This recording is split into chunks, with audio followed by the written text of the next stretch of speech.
Hi everybody. I see there's a couple people have arrived. I'm hoping a few more will join me.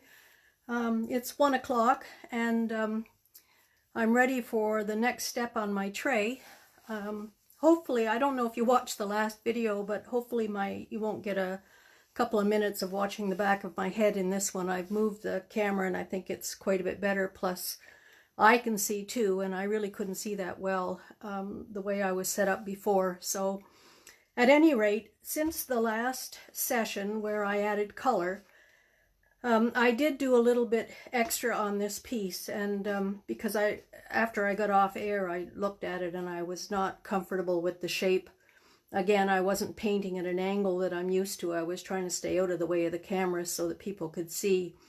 So I just took a couple of minutes off camera then, and I corrected the shape a bit. I added, I can see I added a leaf in here, and I had another bigger leaf over here, which I just cut back the size, and I added a few buds here and there and a couple of flowers, and now it's actually quite oval, and in fact maybe a little bit more evenly oval than what I would have liked, but at any rate, it's fine for now. And so today we're going to talk about the next step, which is adding some shadow color or some dark color to separate the light and the dark areas on the floral design. So the first step that we did was to lay in white color and build our design. The second step was to put some color down, any color, doesn't matter, to get rid of the white basically, because we're going to move to oil paints and I don't want any white to show through that beautiful oil color. So now we're to the third step, separating light and dark areas. And I'm going to do the leaves first. So before I do that, I'm going to grab this sheet from last week. This was our leaf, and I just want to go over this again, and then we'll talk about the shadow areas or the dark areas. So the thought in my head when I did these leaves was round. The end or the tip was the spot that I painted the strokes to or painted the strokes from. I had a curved vein. The more curve you add to a vein, the fuller the leaf looks. The less curve it looks kind of wimpy. Of course, unless it's a tulip leaf or something that's not supposed to be full and round. Once you decide on your curve, that tells you what is going to be the light side and which is going to be the dark side of this leaf. And although it's just white now and you can't see the dark side or the light side distinguished, I can tell you that the dark side is on the outside of the curved vein. So that would be on this side of this leaf. It would be on this side of this leaf. So that is one place where we're going to throw in some dark color. On leaves, the second place we put dark color is towards that spot that we painted the strokes to. So anything in this area will become darker. And usually I tell students, take that dark and pull it, halfway up the leaf. You have to remember that if you don't have dark to begin with, you won't have light in the end. So dark halfway up and on the outside of the vein, halfway up the leaf and on the outside of the vein. Okay, now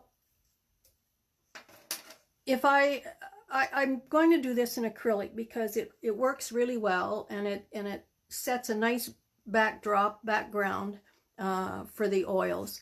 And also when I plant the dark colors in with acrylic colors, they're there. I mean, they're dark, and there's no way, even no matter what kind of transparent oil color I use, that dark is still there. So I'll do the leaves first, and I'm only going to do lights and darks today. But I will throw in a few more things that I didn't talk about in the last two videos because they were long enough as it was. So if you watched before, you know that I use a Stay Wet palette. You can see my little piece of paper. I keep it stored under the wet sponge if I'm going to be using it, soon. If it's going to be a couple of weeks, well, then I dry everything out so it doesn't get moldy. But if I'm using my palette regularly, then I keep the paper under the damp sponge, and then it's always ready. I don't know on camera if this shows very well, but the paper almost becomes a little bit transparent, translucent when it's wet, and when it's dry, it's quite white. So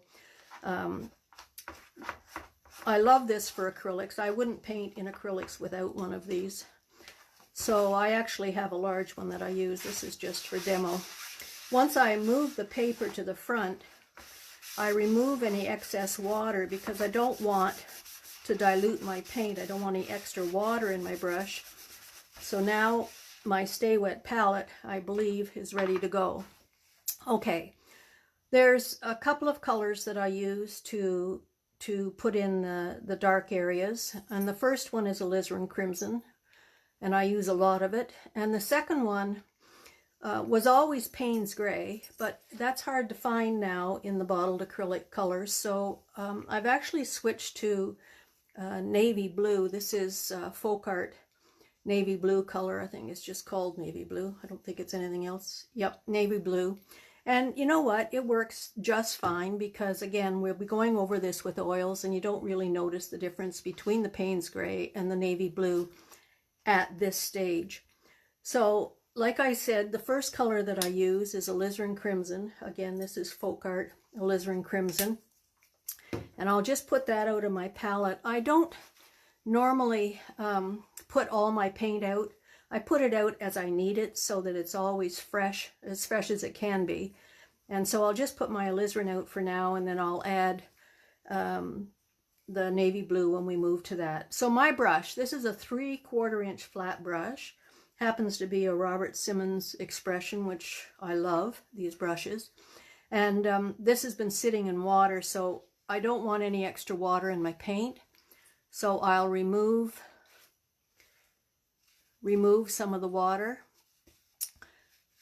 Somebody says, I can't read from here. My monitor's too far away and my eyesight's so bad. You have such a pleasing voice. Oh my goodness. Thank you, but I'm not sure that's true.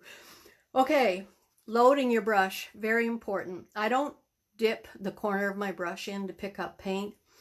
I flatten my brush out. I'll draw it a little closer to the camera maybe. I flatten the brush out on the palette, and then I pull it through whatever the required width of the float or the double load is going to be. So I could just pull a few hairs through and I would have a very, very tiny double load, right? Or I could pull through wider and then I have a much wider double load. And I just work that on my palette kind of one way and then walk back into it, and that gives me pretty much a perfect float. So easy on this wet palette. I used to do this when I first started to paint many years ago on a wax palette, and I can't tell, I couldn't do it now. I wouldn't have the patience. This is too easy. So, okay, that's my alizarin crimson. Let's go back and talk about these leaves. So I'll just pick one. Here's a leaf. It is actually quite round, isn't it? And then my curved vein is here. And I told you that I'm going to shade the outside of the curve. And I'm also going to shade the end or the tip. I want to turn my tray around here just so I can see it better. And plus it's easier for me with my brush. Now with the color towards the vein line, I just need to touch, just check where I am, and then I'll press and pull around, and I can go over it 2 or 3 times, but you can see that's a pretty decent float of color. I reload in between because I know that if I put enough paint down now, enough color, I'm not going to have to go back and go over them. If I don't put enough color down, or the float is not wide enough, then I'm going to have to go back and add more color. This step is not difficult. It's something you can memorize so you know where all the shadows go. The only thing that my students ever had trouble with was putting enough paint in their brush and putting enough alizarin crimson down. You know, it's going to be pretty ugly by the time I get all the shadow on here, and I think that scares a lot of people. Scared me at first too.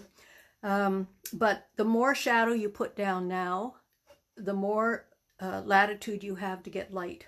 So you can't have light without dark. Now I usually go around and do all the veins first, because if I was to do the end or the tip at this point, of course I would be running through this wet color. So let's just do the leaf beside, and again, there's my kind of round shape, and that my vein line now is curving actually the same way. I'll just move this around so it's easier for me to paint. And you can see that I don't necessarily try and do one stroke. I'll pick up my brush and move it around. Now that float is in better than the last one. It's wider and it's deeper in color. So very quickly now, I'm going to do all of these, and I'm not worried about going into the black. You won't see the alizarin crimson on the black. So you just see, it doesn't take very long if you've got lots of paint in your brush. You can just run around and put the shadow color in. Don't know which way these were going. These were ones that I put in later. We'll make that go that way, and I think I'll have that one go, this one go the same way on the same side. So here's a leaf over here. Hi Gisela, I think about you often. Let's just move over here. Let's make this one go this way. Again, this was, if you watched the last video, was one of the leaves that I just painted in without doing strokes. Okay, well, we're over here. When you get used to putting a shadow on the outside of a curve of a leaf, you won't be able to put it on the inside because your eyes, your brain won't let you. It'll start to look a little wonky to you, just the same way as it looks wonky to me. Wonky, I think that's a word. When people put the shadow on the other side of the curve. That noise is my dog scratching in the carpet, so sorry about that, but at least they're not barking, which they could start any minute. So that's it. I have all the shadows on the outside of the curve. Some are thicker and better than others, but for the most part they're pretty good. So the second place I told you that we were going to put shadow was on the end or around that spot that we painted the strokes to or from. So that would be here. There's the bottom, and I just run the brush right across the leaf. And then I said to you, you know, do about half the leaf. So I just walk the color up with my brush. There's this one. I'll have to try and do them in the same order that I did the veins because they'll be dry. The color towards,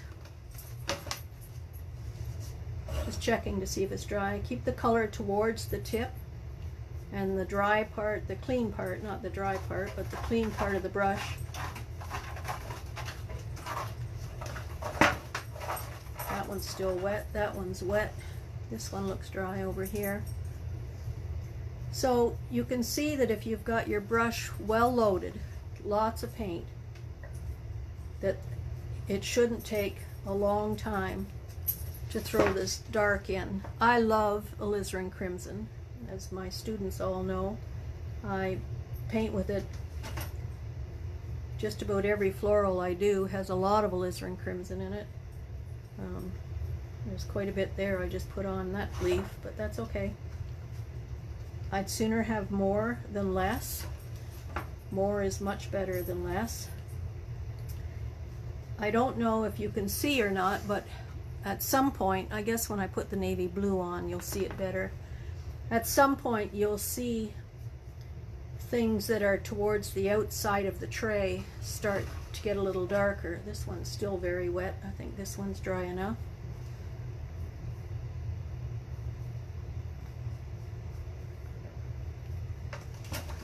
And this one's dry. Now I have some little strokes that are little strokes, excuse me, little leaves that don't have any vein, they're just little filler leaves. I think that one's dry enough. If you muck in a leaf that's where it's not dry, you just make a bit of a mess. To be honest, you don't need to worry about it too much, again, because we're at a stage where we're going to be going over all of this now with oil color with our final step. So this one's still wet and those are still wet. So while I'm waiting for those, this one's dry up here. I can do this one. While I wait for the vein lines to dry on those larger leaves, I will go ahead and do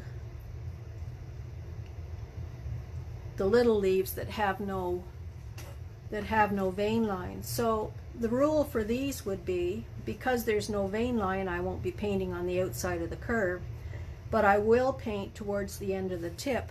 So when I pulled the strokes on these, they were pulled this way.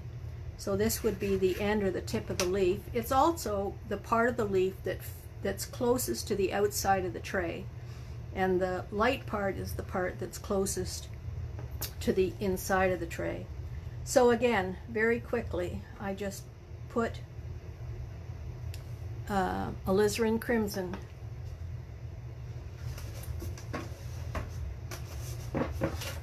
towards the end or the tip. Lots of paint in my brush so it doesn't take long, and you can see I'm not being particular. I'm not trying to stay out of the black. I'm not really trying to avoid the flowers or leaves around it. I'm just putting lots of paint in my brush, and hopefully I'll have enough that I won't have to go back and do this step again. And by the time I get this done, I should be able to go back and finish off a couple of leaves that were wet. Yep, that one's dry enough now.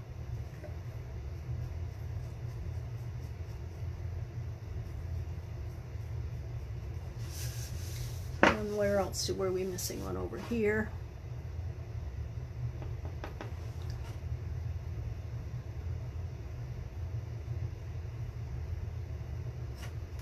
And this one is still wet. If I remove a little bit of that, fingers come in handy, don't they? Remove a little bit of that wet color, I'll go in and finish this one. So there we go. My leaves are all shaded outside of the curved vein and towards the bottom or tip or end of the leaf. That one's got quite a ridge. And about ridges, they don't matter, but that one had a very big ridge. When it dries, probably it won't have much. Okay, so those leaves are done except for the navy blue step, but I want to go on and do all of the areas on the flowers, and then I'll come back and do a few leaves and a couple of the flowers, so that this video isn't so long that you can't stay around to watch the end of it. So on the flowers, no, let's go back to the leaves. On the leaves, there were only two places that you have to memorize. So the outside of the curved vein and the end or the tip of the leaf, the spot that you painted the strokes to. So on the flowers, all flowers, the outside, the top, the back, or the outside of the flower. So let's just decide what that is. So if you look at the flower, you kind of face the flower. We know that the spot was here. I think we know that, don't we? When I painted this, oh, that's not good either. I had a darker piece of chalk here, but maybe the orange will show up. The spot was here, and it was here on this one and here on this one. And we had the flowers, we painted them so they're all facing the center of the tray. The stem would be here.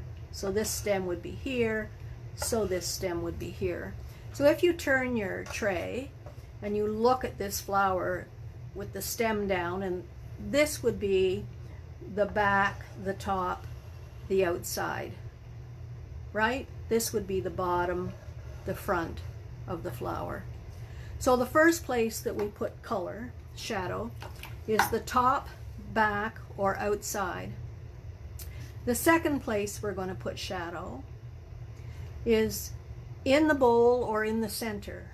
So if you look at a flower like this, it does have a bowl, and the bowl has an opening at the top here, like a cup and saucer really.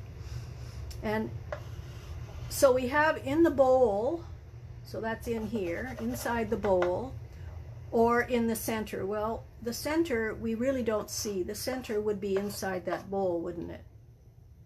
But on these flowers over here, right, there's my stem, in the bowl or in the center, well, this one has no bowl, but we do see the center. So you see, it's either this or it's this for all flowers. It's either in the bowl if it has a bowl, or it's in the center if it doesn't have a bowl, if all the petals are lying flat. So that's the second place, in the bowl or in the center. Third place is all around the spot that you painted the strokes to. So this was our spot on this flower, and we're going to shade all around that spot. Now I say all around. I didn't say shade the spot. It's all around the spot. Big area, all around that spot. And on this one, we painted the strokes over here, and it'll be all around that spot, which mostly overlaps the center, but it actually pulls that shadow down the front, which is very important. It does pull down the front. It's not just in the center. And the fourth place that we're going to put shadow is separating levels. So what do I mean by that? Well, if you look again at this flower, if you can picture a bowl, right? We'll do it this way, a bowl. These petals in the back are behind that bowl, right? And so we would shade behind the bowl to separate the two levels. This is further back, this is more forward. Now the thing is, if we do the back top outside on this flower, you'll realize that those are both the same place. So that's fine. Let's go down and look at this part of the bowl. These petals here are behind this bowl. The bowl is sticking out and the petals are in behind. So I would separate the bowl from everything around here. Now, this group of petals is on top of this group of petals. So I'd probably throw some shadow here and the same here. This group of petals is on top of this petal. So you'll see better when I really actually do it. On the little flowers over here, top, back, outside, in the bowl or in the center. Oh, here come more dogs. In the bowl or in the center. And then separating levels, I would probably separate these petals. I don't know whether you remember last week, but I said to you that I didn't leave enough space between some of the petal groupings. Over here you can see that there's space, but in some places there isn't. So I would just throw that space in now. Again, this is a great step for correcting. I can correct shapes, I can do all kinds of stuff at this stage. So, and these little flowers are similar to this. In the bowl or in the center, top, back, outside, all around this place I spotted the spot I painted the strokes to, and separating levels, and I wouldn't bother on the little ones because just not important enough. So I just need to put out a little bit more paint here because I used most of that paint that you saw on that palette. I used up. So my brush has been sitting in water, so I just want to remove most of the water because otherwise the paint's going to bleed all over the place. So, uh-oh, my dog just left the room and I'm going to be into something.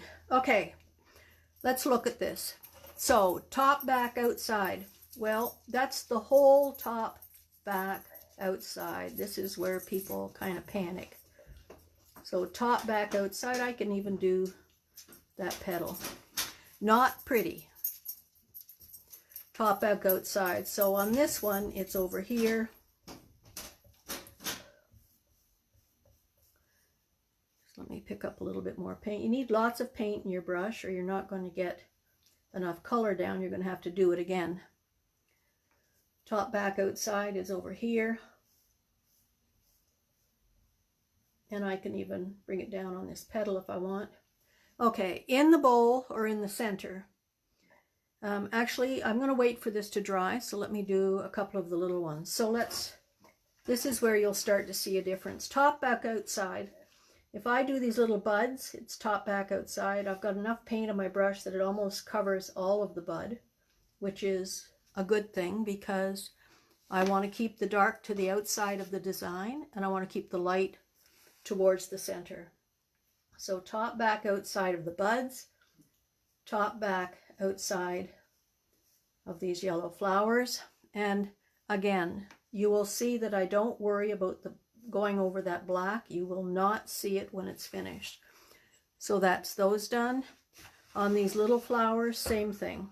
I'll do, well, almost all of the little bud things. Top, back, outside of this one, of this one, of this one. And if you work from the outside in, then you don't have to wait for things to dry. So that's most of that. You can start to see, I think, the darks taking shape. Top, back, outside. There's another part flower here.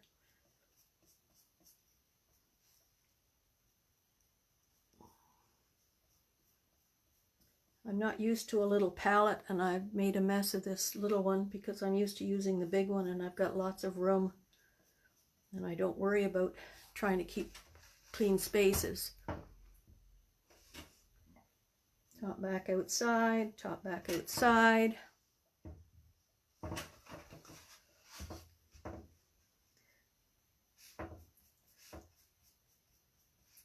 So you memorize the rules and then you apply it to every single design and bouquet.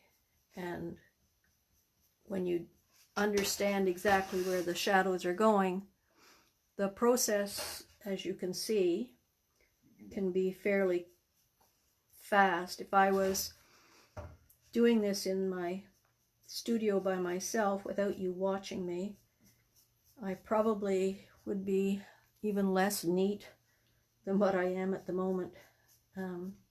Because again, I know, now there's a little flower in here and that would be the outside there, but I'll probably color most of it in because it's going to be sitting in amongst the center of the bouquet where it's got things on top of it. I should have started on the outside there, but I didn't.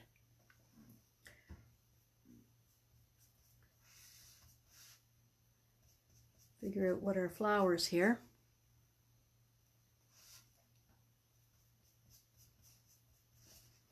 If you guys have questions or things that you didn't understand, if I say something, I try and explain. But I've said this a million times in a million classes, so I may leave things out. I think that has all of those. So, okay, let's go to that second spot. Yeah, it is coming alive, isn't it, Gisela?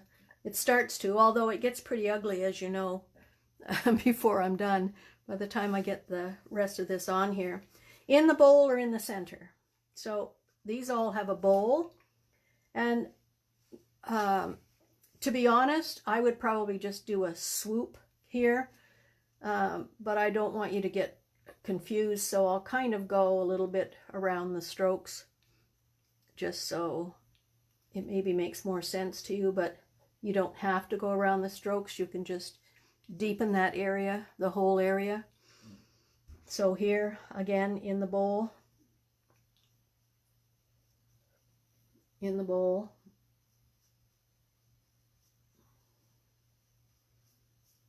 I can't see the center, but I can see the center of all of these flowers. So all around, you remember what I said?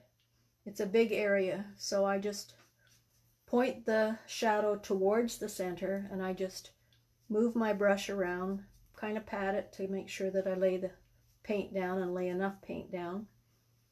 And so you can see the center is, it's not a little dot, it's an area of the flower. So in the bowl or in the center, so the center of these, center of this one. I mentioned before, I'll say it again in case you didn't watch the other sessions. I will do a list of paint colors and a pattern for this that I'll make available to you for free, of course, once I get done. Those of you that have painted with me or know me know that I usually paint first and then I make the pattern up afterwards because I never really know what I'm going to do. So on these little flowers, again, I just have to get some color in the centers. Not too... Oh, I didn't do the outside of these. I'll do it now.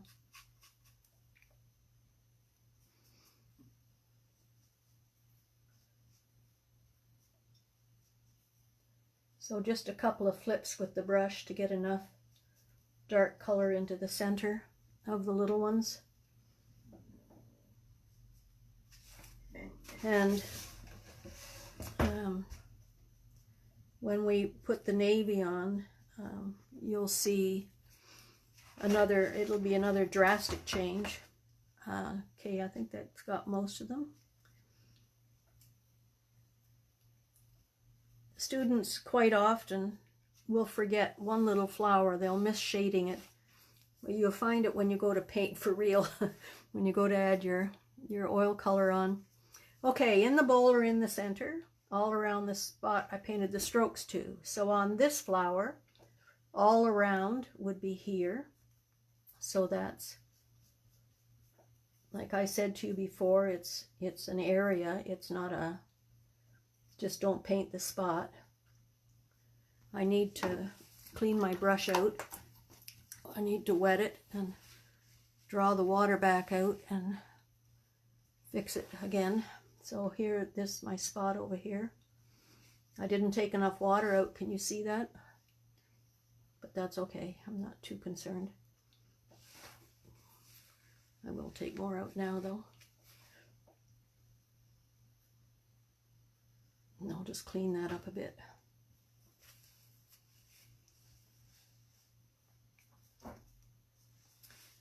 On this one, it's here, all around the spot. See how much better that float is when I don't have so much water in my brush? So let's look at these. Oh, see, I forgot a center over here.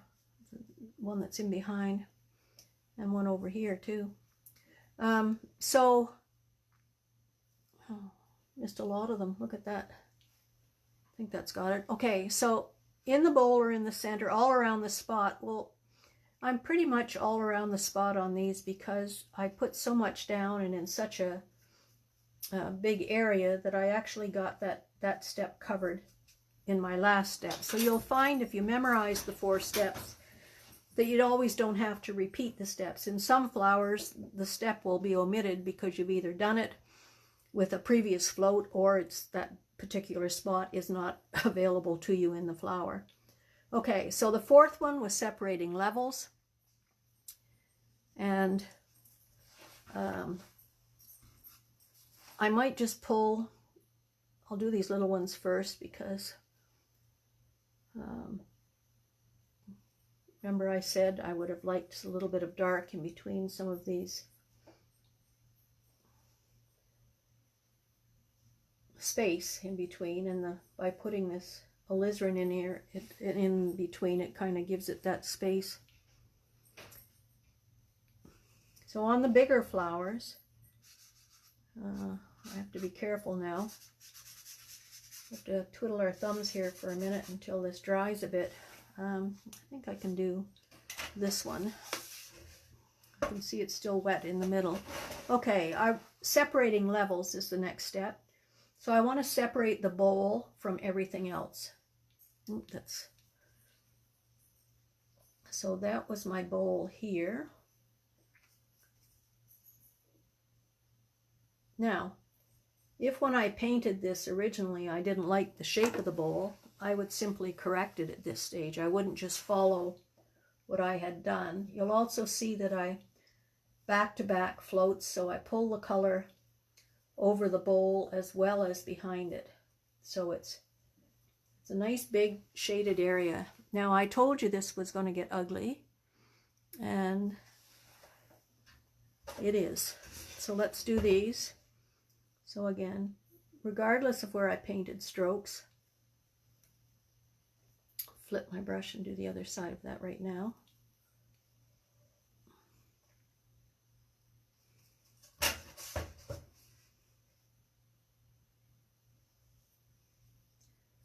I'll kind of correct the shape of the bowl. They don't need too much correcting, really. They weren't that bad. And one more, separating the bowl of the flower. So this is going to be a chrysanthemum, but if this was a rose, it would look exactly like this at this stage. There wouldn't be really any difference whatsoever. Well, the petals in the center here would look a little different, but and if I decided to now, if I changed my mind and I wanted to make these all roses, I could. They would, that's the same, exactly the same step. So I'm also going to separate this petal. Well, I don't want to do that. I have to clean my brush again.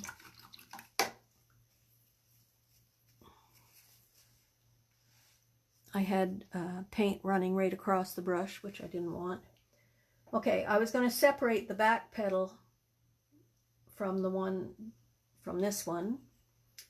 And these are already separated. I'll separate this one from the bowl. I'll separate this one over here. I'll separate this one here. And I might separate the center one here. It's kind of a little close for comfort. No space in between the petal. And I always turn my work, and it's easier to paint that way unless you're painting a wall, then it's not so easy.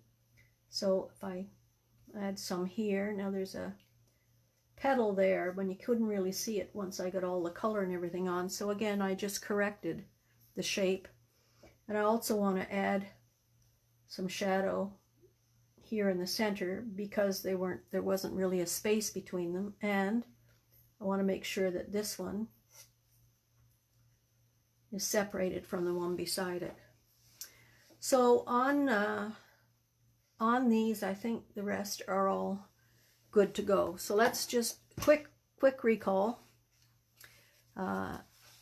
In the bowl or in the center, all around the spot I painted the strokes to.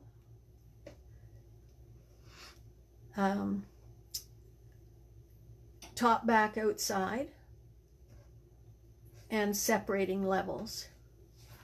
So now I'm going to put some navy blue on my palette. Shake my paint up a bit here.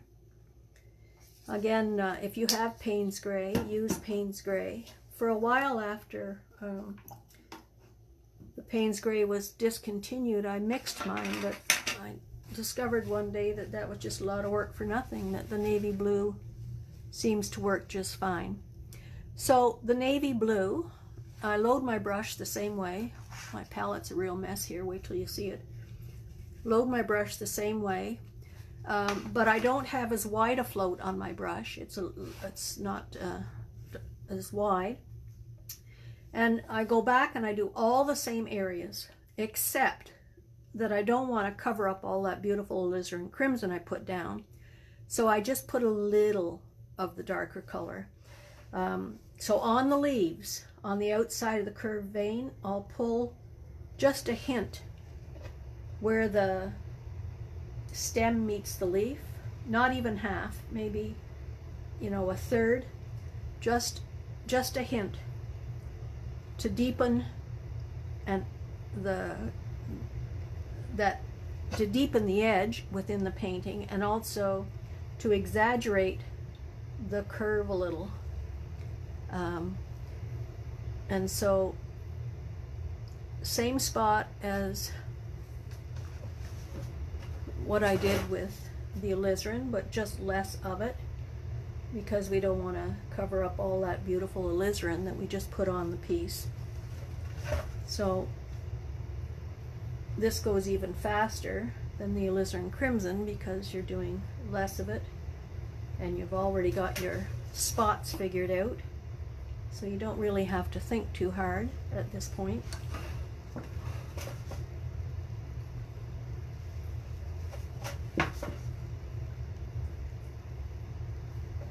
So that's all of those. And then towards the spot, again, I'll do my little ones first.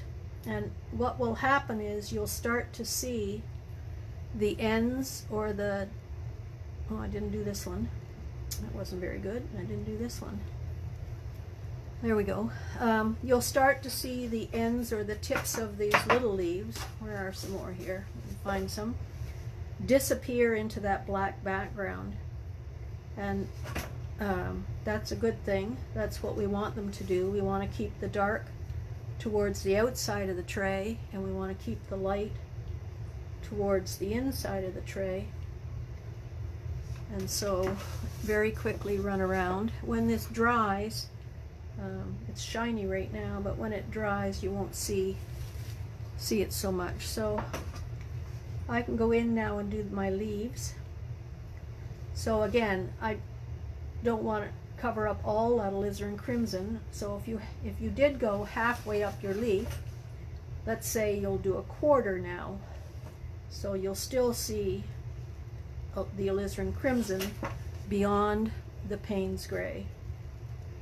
When we get to the oil stage, we'll be using Payne's gray and alizarin crimson as well.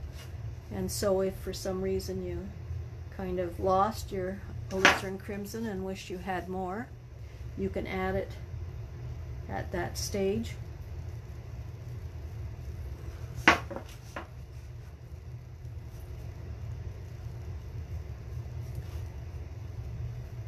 And you can see the, well, I guess maybe you can't see it. I'm looking at my monitor. It's more obvious to me in real life here that I don't have that sharp oval shape that I really wasn't nuts about. It was a little bit too oval, a little bit too perfect. It doesn't show as much now that I've got some of that dark. It'll show even less when I start to deepen the outside edges of those little flowers. So I think just a couple more of the large leaves. So that's outside of the curved vein and towards the end of the tip. And now we'll go back and add some dark into the flowers. Same 4 places, in the bowl or in the center, but at the same time I don't want to lose all that alizarin I put in. So I'll just do a bit. So in the bowl, I'll kind of keep the dark towards the inside of the bowl, or the part of the bowl that's closest to the center of the flower. So in the bowl,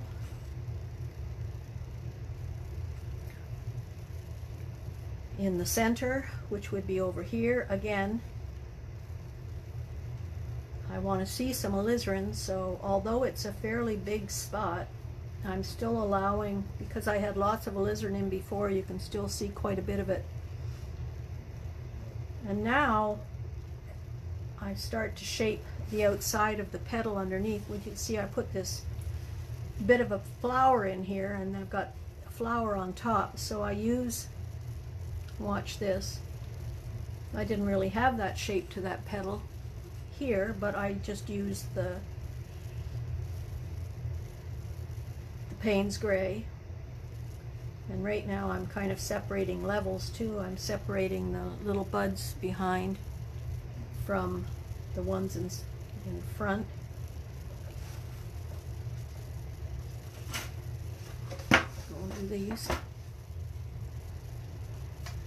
So in the center,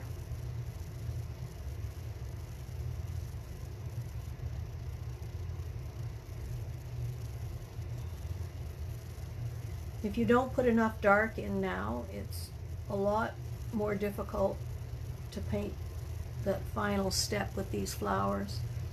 This would be the center of this flower, but you don't see it, and it also, by putting it here, it separates the flowers as well, but that's where the center of my flower would have been for these that are tucked underneath.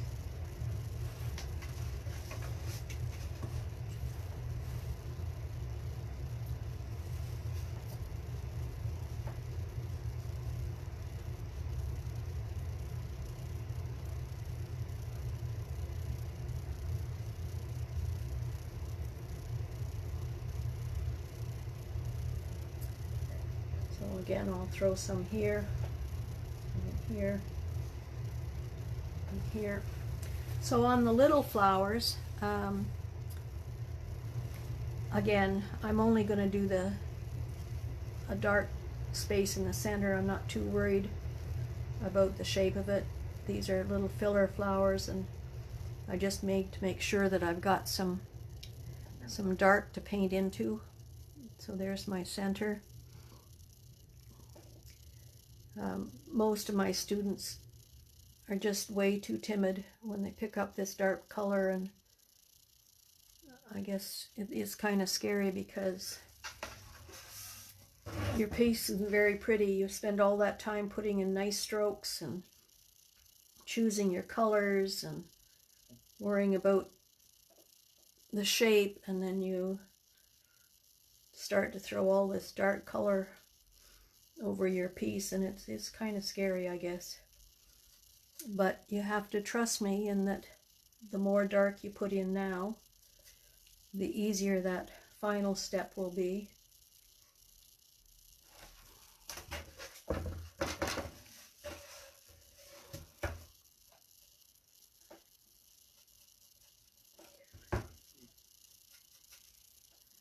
Oh, there's a couple over here.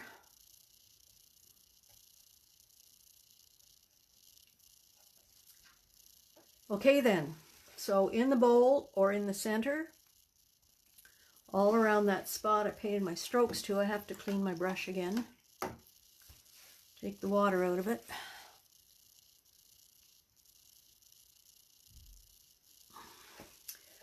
Okay, so around the spot, that was over here. Now again, I don't have to do a massive area like I did with the alizarin. I just need to exaggerate that spot because it's the most important spot on your flower. It's where the eye should go to with every single stroke, with every single petal. This is where the eye needs to go. So let's exaggerate this area, deepen it, draw the eye to it. So I don't have that too much over here because, again, I did quite a big area, so I can pull this down a bit. Not quite sure what I did over here, but so in the they're already kind of done. I've got enough shadow on those that I don't have to worry about.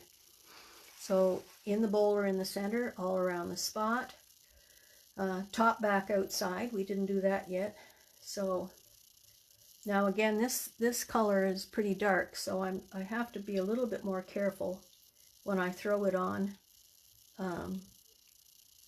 I can't do like the alizarin crimson, which you don't really notice it if it's on top of the other leaves or flowers, but you will notice this dark, the navy blue. But you can see I can basically, when I put this on, it eliminates, you don't see the back of that flower now. You don't see the strokes, or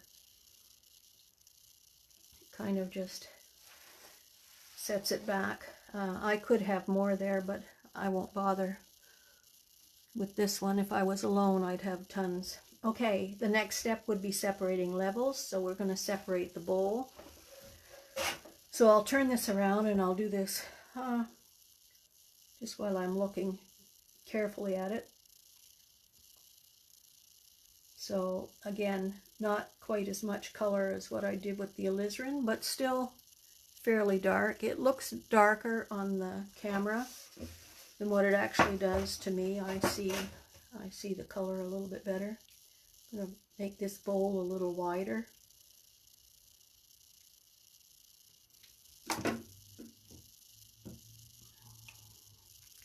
Just got to grab some more paint.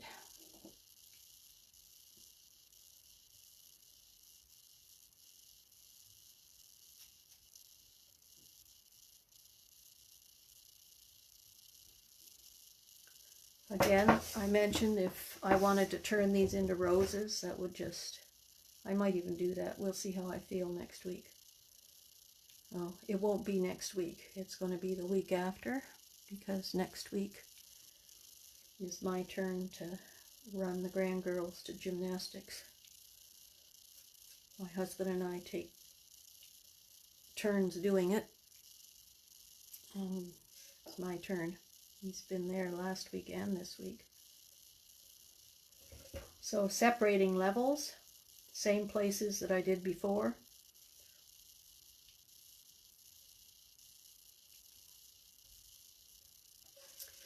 So let's have a look. Top, back, outside, in the bowl or in the center, all around the spot I painted the strokes to, and separating levels. So between you and me, it looks like this is pretty much done. There is one thing I could do, which, to be honest, really honest, I don't usually do this on my own piece, but I'll do it on this piece in case it helps you. So over on these flowers, if you think you need to come back with a smaller brush and separate these petals, you can do that. There's nothing says you can't, and you'll be happier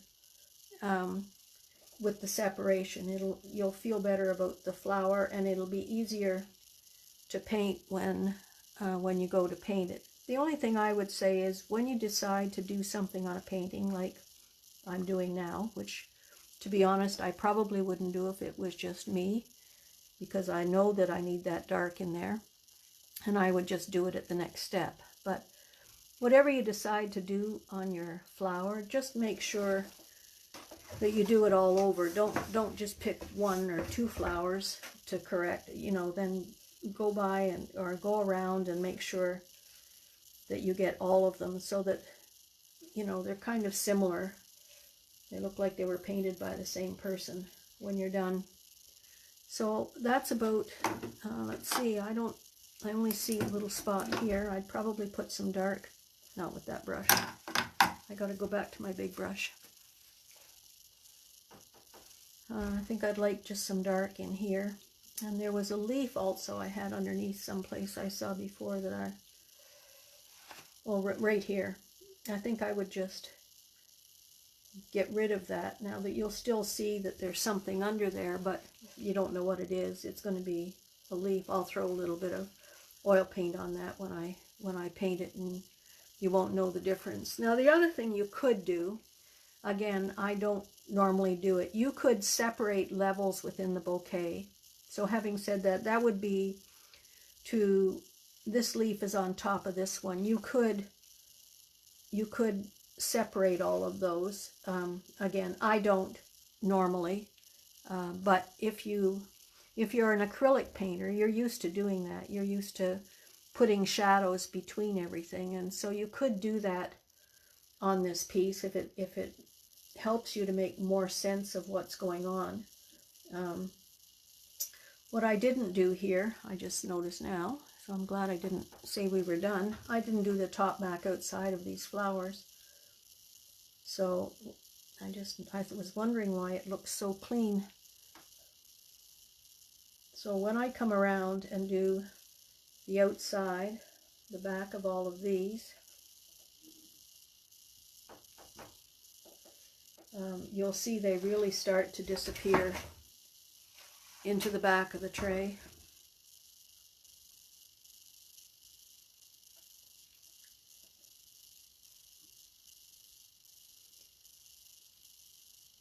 You can start to see why,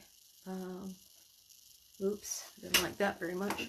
You can see why when you choose your colors, you don't have to spend, a month of Sundays doing it. Just pick some color, because by the time you get it all on and you get all the shadows on, you may have a totally different idea of where you want to go with the piece, but this still gives you the background to work with, something to work on.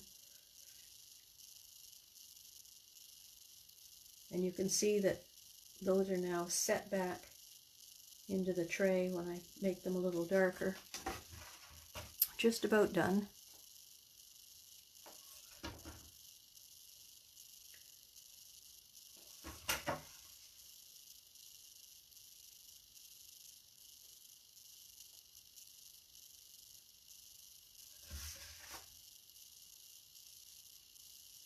So if you've ever bought patterns or books and you wondered what the heck I was talking about, I'm hoping, it's one of the reasons I did this, I'm hoping they'll make sense to you now when you see it done, because explaining it in writing is difficult enough, and I'm sure difficult to understand.